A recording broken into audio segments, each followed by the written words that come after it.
بسم اللہ الرحمن الرحیم۔ السلام علیکم۔ نبی اکرم صلی اللہ علیہ وآلہ وسلم کا شجرہ نسب۔ نبی کریم صلی اللہ علیہ وآلہ وسلم کا ارشاد مبارک ہے کہ میں ناجائز طریقے سے نہیں بلکہ نکاح سے ظاہر ہوا ہوں۔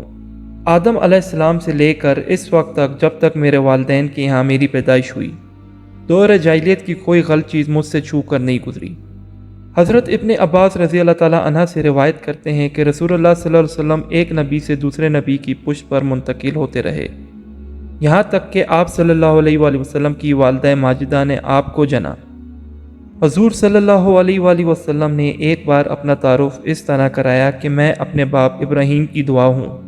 حضرت واصلہ بن اسقع رضی اللہ تعالیٰ عنہ کے مطابق رسول اللہ صلی اللہ علیہ وآلہ وسلم کا فرمان ہے کہ باری تعالیٰ نے اولاد ابراہیم میں سے اسماعیل کو جنا۔ اسماعیل علیہ السلام کی اولاد میں سے کنانہ قبلے سے قریش اور ان سے بنو ہاشم کو چنا، جبکہ بنو ہاشم سے مجھے جنا۔ مذکورہ حدیث مبارک کے بیان کا مقصد ایک غلط فہمی کو دور کرنا ہے جو امواوی طور پر پائی جاتی ہے کہ حضرت ابراہیم علیہ السلام ایک بت تراش کی اولاد تھے، لیکن تاریخ ہمیں بتاتی ہے کہ یہ درست نہیں۔ حضور اقدس صلی اللہ علیہ وآلہ وسلم کے شجرہ نسب میں کوئی مشق، بت تراش یا بت فروش داخل ہو ہی نہیں سکتا۔ کافر بت تراش حضرت ابراہیم علیہ السلام کے باپ نہیں چچا تھے۔ آپ علیہ السلام چچا کے پاس رہتے تھے۔ عربی میں چچا کو بھی باپ کے مناسب کہا جاتا ہے۔ کتاب تاریخ کے مطابق آپ علیہ السلام کے والد مشرک نہیں تھے۔ آپ علیہ السلام کا شجرہ نسب حضرت نوح علیہ السلام سے جا ملتا ہے، جو اس طرح سے ہے۔ حضرت ابراہیم علیہ السلام کے والد تاریخ ناہور کے بیٹے تھے، جن کے باپ صاروخ تھے۔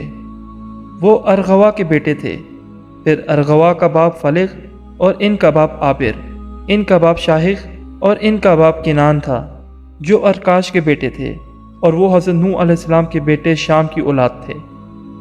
اب ہم شائع پیغمبر صلی اللہ علیہ وآلہ وسلم کے شجرہ نسب کی جانب بڑھتے ہیں۔ بہت سی روایتوں میں آپ علیہ السلام کا شجرہ نسب حضرت آدم علیہ السلام تک بیان کیا گیا ہے، لیکن اصل بات وہی ہے جو آپ صلی اللہ علیہ وآلہ وسلم بیان کیا کرتے تھے، اور وہ عدنان تک کا شجرہ نسب ہے، لہذا اس بات میں کسی شک کی گنجائش نہیں۔ حضرت عمر رضی اللہ تعالیٰ عنہ کا فرمان ہے کہ ہمیں بھی عدنان تک کا شجرہ نسب معلوم ہے، وہاں سے حضرت اسماعیل علیہ السلام تک شجرہ نسب کے بارے میں اختلاف ہے، لہٰذا مناسب ہوگا کہ جناب عدنان تک بات کی جائے، جو اس طرح سے ہے۔ حضور احمد مجتبیٰ صلی اللہ علیہ وآلہ وسلم بن عبداللہ بن عبد المطلب، حضرت عبد المطلب کو شیبہ بھی کہا جاتا ہے، بن ہاشم بن عبد المناف بن قصی بن کلاب بن مرہ بن کعب بن لؤی بن غالب بن فہر بن مالک بن نصر بن خنانہ بن خزیمہ بن مدرکہ بن الیاس بن مغر بن نزار بن ماد بن عدنان۔ آپ صلی اللہ علیہ وآلہ وسلم کے شجرہ نسب میں جو اسماء مبارک بیان کی گئے ہیں، ان میں سے کوئی بھی مشرک نہیں اور مشرک ہو بھی نہیں سکتا، کیونکہ ان کے صلب میں حبیب کبریہ صلی اللہ علیہ وآلہ وسلم کی روح موجود تھی۔ ذیل میں ان محترم بزرگوں کا مختصر تعارف پیش کیا جا رہا ہے تاکہ قارئین کو ان کے بارے میں آگاہی حاصل ہو سکے۔ جناب عدنان بنی اسرائیل کی تاریخ کے ایک اہم کردہ بخت نصر کے دور میں عربیوں کے مسلمان سردار تھے۔ یہ بخت نصر وہی ہے جنہوں نے پیغمبر ارمیہ علیہ السلام اور حضرت برقیہ کے زمانے میں حملہ کر کے بنی اسرائیل کا قتل عام کیا۔ عربیوں نے جناب عدنان کے سپہ سالاری میں ذات الراق کے مقام پر بخت نصر کا مقابلہ کیا، مگر حکم عربی کے تحت فتح بخت نصر کے نص میں لکھی گئی۔ فرمان الہی کے مطابق ہی مذکورہ پیغمبر جناب عدنان کے 12 سالہ بیٹے مات کو براق پر ساتھ لے گئے اور ان کی تعلیم و تربیت کی۔ کچھ عرصہ گزرا کہ جناب عدنان اس دنیا سے چل بسے۔ ایک روایت میں بتایا گیا ہے کہ بیت اللہ شریف پر سب سے پہلا غلاف انہوں نے چڑھایا، تاہم اس کی تصدیق نہیں ہو سکی۔ بخت نصر نے جناب مہد کو قتل کرنا چاہا تو مذکورہ دونوں پیغمبروں نے اسے منع کیا اور بتایا کہ ان کی نسل سے ایک جلیل القدیر نبی پیدا ہونے والے ہیں۔ مات پہلی شخصیت تھے جنہوں نے نبی اسماعیل کے لیے قلعہ تعمیر کیا اور تہامہ فتح کیا۔ ان کا زمانہ حضرت عیسیٰ علیہ السلام سے قریب تر بتایا جاتا ہے۔ یہ یگنا روزگار تھے، اس لیے ان کو نزار کا لقب دیا گیا۔ ان کی پیدائش ہوئی تو نور محمدی صلی اللہ علیہ وآلہ وسلم ان کی دونوں آنکھوں کے درمیان چمک رہا تھا، جس پر باپ کی خوشی دیدانی تھی۔ نزار اس زمانے کے تمام لوگوں سے زیادہ دانشمند اور حسین تھے۔ آپ جس دربار میں تشریف لے جاتے وہاں کا بادشاہ ان کا بہت احترام کرنے لگتا۔ باری تعالیٰ نے جناب مصر کو سیرت اور صورت دونوں عطا کی تھی۔ چہرے پر نور مصطفیٰ صلی اللہ علیہ وآلہ وسلم کا جلوہ تھا۔ عالمی عرب میں ہدی جوانی کی ابتدا آپ سے ہی ہوئی۔ یہ وہ گیت ہے جو سفر میں اونٹوں کو تیز چلانے کے لیے گایا جاتا ہے۔ اللہ نے حکومت و دانش بھی عطا کی تھی اور سارے عرب ان کی عزت کرتے تھے۔ نبی اکرم صلی اللہ علیہ وآلہ وسلم کا فرمان ہے کہ مصر کو برا مت کہو، وہ اسماعیل علیہ السلام کے دین پر تھا۔ جناب الیاس اپنے قبائل کے سردار تھے۔ ان کا فرمایا ہوا حرف آخری ہوتا۔ حدیث مبارک میں بھی ہے کہ الیاس کی مثال ایسی تھی جس طرح لقمان حکیم کی اپنی قوم میں تھی۔ روایت کے مطابق حج اور عمرے کے موقع پر بڑے جانے والے تلبیہ کی آواز اپنی پشت سے سنتے تھے۔ آپ کا اصل نام عمرو تھا۔ ایک دن بھاگ جانے والے اونٹ پکڑ کر لانے پر باپ نے آپ کو مدر کے خطاب سے نوازا۔ والدہ لیلہ بن حلوان یمنی خاتون تھی، خندب کے نام سے جانی جاتی تھی۔ اپنے اوصاف کی بنا پر انہیں بڑی عزت و تکریم دی جاتی، حتیٰ کہ اولاد بھی انہی کے نام سے پہچانی جاتی۔ انتہائی خوبیوں کی مالک تھی، لوگوں پر ان کے احسانات بے شمار تھے۔ امام محمد بن یوسف الصالحی کے مطابق آپ کی وفات ملک ابراہیم پر ہوئی۔ حضرت واصلہ رضی اللہ تعالیٰ عنہ کی روایت ہے کہ آپ صلی اللہ علیہ وآلہ وسلم نے فرمایا کہ بے شک اللہ تعالیٰ نے اولاد حضرت اسماعیل علیہ السلام سے کنانہ کو اور کنانہ سے قریش کو منتخب فرما لیا تھا۔ جناب کنانہ کے بیٹے نظر کی اولاد کو قریش کہا گیا اور یہیں سے حضرت اسماعیل علیہ السلام کی اولاد دو حصوں میں تقسیم ہو گئی، اور باری تعالیٰ نے نبی آخری الزمان صلی اللہ علیہ وآلہ وسلم کے ظہور کے لیے قریش کو منتخب فرما لیا۔ امام محمد بن یوسف کے مطابق کنانہ حتیم میں محو خواب تھے کہ انہیں خواب میں کہا گیا گھوڑے، اونٹ، تعمیرات اور عزت میں سے کسی ایک چیز کو چن لو۔ آپ نے ان تمام نعمتوں کے لیے درخواست کر دی، لہٰذا اللہ تعالیٰ نے یہ ساری نعمتیں قریش کو عطا فرما دی۔ آپ کا حسن و جمال ہر ایک کو اپنی جانب کر لیتا اور چہرے پہ ایک خاص چمک تھی، اس لیے آپ کو نظر کہا جاتا ہے، جبکہ آپ کا اصل نام قیس تھا۔ آپ کے بارے میں بہت کم معلومات دستیاب ہیں۔ آپ گونا گو خوبیوں کے مالک تھے اور لوگوں کے بہت کام آیا کرتے تھے۔ جب یمن کے حکمران حسن بن عبد الکلال المیری نے بیت اللہ کو ڈھا کر اس پتھر لے جانے کے لیے حملہ کیا تو تمام عرب قبائل نے فہد کی قیادت میں دشمن کا مقابلہ کیا اور ان کو شکست دے دی۔ آپ مکہ اور ارد گرد کے بسنے والے تمام قبائل کے سردار تھے۔ یہ وہ شخصیت تھے جنہیں باری تعالیٰ نے حکمت اور علم کی خوبیاں عطا فرمائی تھی۔ آپ ابھی چھوٹے تھے کہ ایسے جملے کہہ جاتے جنہیں المشر کی حیثیت حاصل ہوتی۔ لووی اس پلے ہوئے جنگلی بیل کو کہا جاتا ہے جس کا کوئی مقابلہ نہیں کر سکتا۔ وہ اپنی قوت اور طاقت کے بل پر اپنے مقابل کا حشر کرتے تھے۔ حناب کعبہ عرب میں ممتاز مقام اور حیثیت کے حامل تھے، جنہیں علم تھا کہ نبی آخری الزمان صلی اللہ علیہ وآلہ وسلم تشریف لانے والے ہیں اور وہ ان کے خاندان میں سے ہوں گے۔ ان کو بڑی حسرت تھی کہ کاش وہ اس نبی کا زمانہ پا لیں اور پھر ان کے دشمنوں کے سامنے چٹان کی طرح کھڑے ہو جائیں۔ انہیں یہ بھی علم تھا کہ نبی اکرم صلی اللہ علیہ وآلہ وسلم کا اپنا خاندان بھی انہیں چھوڑ جائے گا۔ ان کی وفات نبی اکرم صلی اللہ علیہ وسلم کی آمد سے 560 برس قبل ہو گئی۔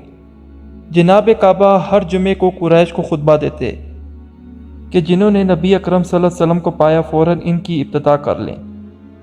جناب کعبہ وہ ہستی ہیں جن پر جا کر حضرت عمر فاروق رضی اللہ تعالیٰ عنہ کا نفس مبارک اور نبی اکرم صلی اللہ علیہ وآلہ وسلم کا نفس پاک مل جاتا ہے۔ آپ حضرت عمر رضی اللہ تعالیٰ عنہ کے 8ویں دادا تھے۔ ابن اسار نے لکھا ہے کہ عرب کعبہ بڑی عزت کرتے تھے، جو عام الفیل تک جاری رہا، یعنی ابرہہ کی حملے۔ آپ اپنے خطبے سے حج میں لوگوں کو نبی اکرم صلی اللہ علیہ وآلہ وسلم کی آمد کی خبر دیا کرتے تھے۔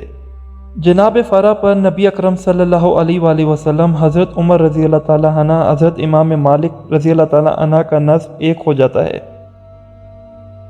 آپ نہ صرف آخری نبی اکرم صلی اللہ علیہ وآلہ وسلم کے حضرت ابو بکر صدیق رضی اللہ تعالیٰ عنہ کے بھی چھٹے دادا تھے۔ فرا انتہائی کڑوی چیز کو کہا جاتا ہے کہ وہ دشمنوں کے لیے واقعی بہت کڑوے تھے، ان پر دہشت طاری کر دیتے تھے۔ تلخ اور سخت مزاج کے باعث دشمن ان کے سامنے آنے سے گھبراتے تھے۔ جناب کلاب کا نام عروہ یا حکیم بتایا گیا ہے، جبکہ آپ کی کنیت ابو ہریرہ تھی۔ کتوں کے شوق کی وجہ سے ہی ان کو کلاب کا نام دیا گیا۔ کلب چیر پھاڑ کرنے والے کتے کو کہا جاتا ہے، اور کلب اس کی جمع ہے۔ جناب کلب پر آ کے نبی اکرم صلی اللہ علیہ وسلم کے والد گرامی اور والدہ محترمہ کا شجرہ نسب ایک ہو جاتا ہے، کیونکہ آپ حضرت آمنہ کے تیسرے دادا تھے۔ یہ روایت بھی ہے کہ موجودہ عربی مہینوں کے نام جناب کلب نے رکھے۔ جناب قیس وہ پہلے قریش سردار تھے جنہوں نے باقاعدہ حکومت قائم کی اور اس کے سربراہ بنے، جہاں نہ صرف تنازعات کے فیصلے ہوتے بلکہ ظلم کا ازالہ کیا جاتا۔ جنگ ہوتی تو اسی جگہ سے جھنڈا لہرایا جاتا، حتیٰ کہ نکاح بھی اسی جگہ ہوتے۔ یہ ایک طرح سے اس دور کی اسمبلی کی حیثیت رکھتی ہے۔ آپ کا اصل نام زید تھا اور آپ 400 عیسوی کے قریب پیدا ہوئے، جبکہ آپ کی حکومت قریبا 40 برس کی عمر یعنی 440 عیسوی میں قائم کی۔ ان کی کنیت ابو مغیرہ بتائی جاتی ہے۔ قصا کا مطلب دور دراز ہے۔ دراصل آپ کی والدہ کی اجازت لے کر حاجیوں کے ساتھ مکہ مکرمہ آ گئے تھے، کیونکہ دور سے آئے تھے۔ آپ کا نام قصا پڑ گیا۔ آپ کے 4 بیٹے عبد الدار، عبد المناف، عبد العزا اور عبد القصا تھا۔ کعبہ کی تولیت آپ کے سسر کے پاس تھی، مگر بڑھاپے کی وجہ سے انہوں نے یہ ذمہ داری بیٹی کے حوالے کر دی، جو کہ خاتون ہونے کی وجہ سے اسے پوری نہیں کر سکتی تھی۔ اس نے اپنے ایک اور بیٹے ابو غفصان کو تولیت دے دی، لیکن اس نے اپنی لاپرواہی اور عیش و عیاشی کے چلتے تولیت کو بیچ دیا۔ آپ نے بنو قزحہ کو مکہ سے نکال دیا۔ اب قصا نے باقاعدہ تولیت کو قائم کر کے بکھرے ہوئے قریش کو جمع کیا، مکہ کو 4 حصوں میں تقسیم کر کے زمین مختلف قبیلوں میں بانٹ دی۔ یوں حضرت اسماعیل علیہ السلام کی اولاد کو قریبا 100-200 سال بعد ایک بار پھر امن و سکون رہنا نصیب ہوا۔ آپ بھی اکثر ایک نبی کا ذکر کیا کرتے تھے اور جمعے کے دن قوم کو جمع کر کے بیت اللہ کی عزت و تکریم اور تنظیم کی ہدایت کیا کرتے تھے۔ آپ نے بیت اللہ کے کافی کام سنبھال لیے اور مختلف اموار کی تقسیم کر دی، جن میں حجابہ، رفادہ، سکیہ، ندوہ اور لواحہ شامل ہیں۔ حجابہ کعبہ شریف کی خدمت کا منصب تھا۔ جسے یہ منصب مل جاتا وہ کعبہ کی کئی قیمتی چیزوں کی حفاظت کرتا۔ رفادہ حاجیوں کے کھانے پینے کا انتظام تھا، جس کے لیے باقاعدہ فنڈ قائم کیے جاتے۔ یہ تنظیم صدیوں تک قائم رہی۔ سقایا حاجیوں کو پانی پلانے کا منصب تھا۔ قریش پانی میں کشمکش ڈال کے اسے حاجیوں کو پلاتے۔ ندوہ کے بارے میں وضاحت ہو چکی ہے۔ لواحہ کا منصب دفاعی نواحیت کا ہے۔ کعبہ کی عمارت بہت بوشیدہ ہو گئی تو قصا نے اسے گرا کر دوبارہ تعمیر کیا اور بہت میٹیریل استعمال کیا۔ جناب قصا کی وفات کے بعد انہیں بیت اللہ کے کچھ فاصلے کے ہجوم پر دفن کیا گیا۔ آج کے دور کا قبرستان جنت المالا یہی ہے، جس میں ہزاروں نامور ہستیاں دفن ہیں۔ جناب قصا کے بیٹے عبد الدار سب سے بڑے تھے۔ ان کے پاس رفادہ اور سقایا کا انتظام تھا۔ ان کی پیشانی میں نور محمدی صلی اللہ علیہ وآلہ وسلم چمکتا تھا۔ اپنے حسن و جمال کی وجہ سے انہیں بتا کا چاند بھی کہا جاتا تھا۔ ان کا اصل نام مغیرہ بتایا گیا ہے۔ آپ بتوں سے بغض رکھتے تھے۔ ایک شاعر کا کلام ہے کہ قریش ایک انڈے کے مانند ہے، جسے پھوڑا جائے تو عبد المناف اس کا مغز اور جواہر ہوں گے۔ عبد المناف حضرت عثمان غنی رضی اللہ تعالیٰ عنہ کے چوتھے دادا تھے، کیونکہ یہاں سے آپ رضی اللہ تعالیٰ عنہ کا نسب حضرت محمد صلی اللہ علیہ وآلہ وسلم سے جا ملتا ہے۔ ہاشم جو خوبصورت تھے، حسین تھے، چہرے پہ نور محمدی صلی اللہ علیہ وآلہ وسلم تھا، اور مکہ کی کئی لڑکیوں کے دلوں کی دھڑکن تھے، جو کہ ان کی خوبصورتی کی وجہ سے ان سے رشتہ جوڑنا چاہتی تھی، اور کچھ نے اس نور کو پہچان لیا جس کے ظاہر ہونے پہ اب زیادہ دیر نہیں تھی۔ حتیٰ کہ سلطان روما کے بادشاہ ہرقل نے انجیل مقدس کی پیشن گوئی کے حوالے سے جان لیا کہ آپ بھی نبی آخری الزمان صلی اللہ علیہ وآلہ وسلم کی جدہ ماجد ہوں گے۔ اس نے پیغام بھیجا کہ میری ایک خوبصورت بیٹی ہے، فوراً چلے آئیں، میں آپ کا نکاح اس سے کروانا چاہتا ہوں۔ لیکن یہ نور تو مدینہ میں بنو نجار کے سردار عمرو بن لبید کی بیٹی سلمہ کا مقدر بن چکا تھا۔ شادی کے بعد جناب ہاشم نے اگلے سفر پر اہلیہ کو ساتھ لیا اور ان کے مائکے پر چھوڑ کے خود تجارتی کاموں کے ساتھ آگے بڑھ گئے، لیکن یہ ان کی زندگی کا آخری سفر ثابت ہوا۔ 25 برس کی عمر میں غزہ میں انتقال کیا اور وہاں دفن کر دیے گئے۔ آپ کے بیٹے شیبہ، جنہیں حضرت عبد المطلب کہا جاتا ہے، ان کی پیدائش ہوئی۔ آپ کی وفات کے بعد آپ ہر وقت سخاوت کے لیے تیار رہتے۔ آپ نے بہت سے اونٹ ذبح کروائے اور غریبوں کی دعوت کی۔ اسی دعوت کی وجہ سے آپ کا نام ہاشم پڑ گیا، ورنہ آپ کا اصل نام عمرو تھا۔ باپ کے انتقال کے بعد انہوں نے رفادہ اور سکیہ کا انتظام سنبھال لیا، اور اس نے انتظام کی وجہ سے یہ شہرت پائی۔ امیہ بن عبد الشمس جو جناب ہاشم کا بیٹا تھا، سخت حسد میں مبتلا ہو گیا اور مناظرے کی دعوت دے دی۔ اس کو شکست کے بعد 10 برس کے لیے جلا وطن کر دیا گیا۔ بنو ہاشم اور بنو امیہ میں اس کے بعد مستقل نزاع کی صورت بن گئی۔ جناب ہاشم اور عبد الشمس جڑواں بھائی تھے۔ پیدائش کے وقت جناب ہاشم کے پاؤں کا انگوٹھا عبد الشمس کے سر کے ساتھ جڑا ہوا تھا، جسے تیز دھار آلے سے الگ کیا گیا تو خون ٹپکا، جس پر لوگوں نے قیافہ لگایا کہ ان کی اولادوں میں خون ریزی ہوگی۔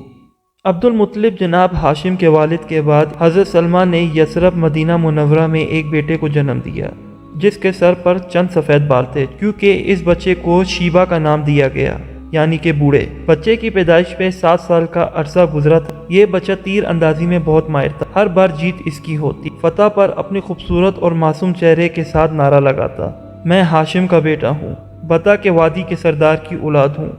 ایسے ہی ایک وقت تھا کہ بنو حارث بن عبد المناف کے ایک شخص کا وہاں سے گزر ہوا۔ اس نے یہ نعرہ سن کر اسے ذہن نشین کر لیا۔ واپس آ گیا تو وہ آتے ہی ہاشم کے بھائی مطلب کے پاس گیا۔ اس نے انہیں حقیقت حال بتائی تو مطلب نے فوراً تیاری کی اور مدینہ چلے گئے۔ انہوں نے شیبہ کی والدہ کو اپنے ساتھ مکہ چلنے کی دعوت دی۔ وہ خود تو نہ آئی لیکن شیبہ کو بھیج دیا۔ سفر سے بچے کے کپڑے اور جسم میلا ہو گیا۔ جب بیوی نے پوچھا کہ یہ کون ہے تو انہوں نے کہا یہ میرا غلام ہے۔ اس طرح وہ شیبہ کے بجائے عبد المطلب یعنی مطلب کے غلام ہو گئے۔ انہوں نے بچے کو نہلایا اور لباس بدلوایا اور لوگوں کو بتایا کہ یہ شیبہ ہاشم کا فرزند ہے۔ لیکن شیبہ کے بجائے عبد المطلب ہی لوگوں کی زبان پر چڑھ چکا تھا۔ جوان ہوئے تو چچا نے باپ کی جائیداد کے علاوہ رفادہ سکیہ کی ذمہ داری بھی ان کے سپرد کر دی۔ سید محمود شکری اللالوسی لکھتے ہیں، جناب عبد المطلب کے چہرے سے نور کی شعائیں پھوٹتی تھی۔ آپ سے خیر و برکت کے آثار نمایاں ہوتے تھے۔ آپ کی دعا ہمیشہ قبول ہوتی تھی۔ آپ نے اپنے اوپر شراب کو حرام کر لیا تھا۔ وہ سب سے پہلی شخصیت تھے جو غار حرا میں چلے جاتے اور وہاں پر خدا واحد کی عبادت میں مشغول رہتے۔ آپ کے جسم مبارک سے ہمیشہ کستوری کی خوشبو آتی رہتی۔ قریش جب قید کا شکار ہوئے تو آپ کے وسیلے سے بارش مانگتے اور باری تعالیٰ ملوثلہ دار بارش کو برسا دیتا۔ وہ ہستی جو نور محمد صلی اللہ علیہ وآلہ وسلم کی آخری نگہبان تھی جناب عبداللہ تھے۔ جناب عبد المطلب کے سب سے چھوٹے صاحبزادے اپنے دادا عبد الہاشم کا سامقدہ لے کر آئے تھے۔ انہی کی طرح جناب عبداللہ بھی شادی کے بعد اپنی اہلیہ کے ساتھ مکہ میں چند روز قیام کر سکے اور پھر سفر تجارت پر روانہ ہو گئے جو آپ کی زندگی کا آخری سفر تھا۔ لیکن دادا اور پوتے کے سفر آخرت میں فرق تھا۔ دادا نے نور محمدی صلی اللہ علیہ وآلہ وسلم اپنے بعد آنے والے بیٹے میں منتقل کر دیا تھا، لیکن اللہ نے وہ نور ایسے شکم پر منتقل کیا جہاں سے اسے مجسم ہو کر اس دنیا میں آنا اور پھر ایمان و نور کو پھیلانا تھا۔ باپ اگرچہ نہ دیکھ سکا، باپ کی روح اس نور مجسم کو دیکھ کر کتنی خوش ہوتی ہوگی۔ اور دیکھتے ہی دیکھتے ہمارے نبی اکرم صلی اللہ علیہ وآلہ وسلم کی آمد کا ظہور ہوا۔ ناظرین کرام، اگر آپ کو آج کا ٹاپک پسند آیا تو ہمیں لائک، سبسکرائب اور شیئر کریں اور بیل آئیکن کو بھی دبائیں اور اچھے کمنٹ کریں۔ آنے والی ہر ویڈیو ہم آپ کے کمنٹ سے ہی لیں گے۔ جزاک اللہ خیر، اپنا بہت سارا خیال رکھیے گا۔ اللہ حافظ۔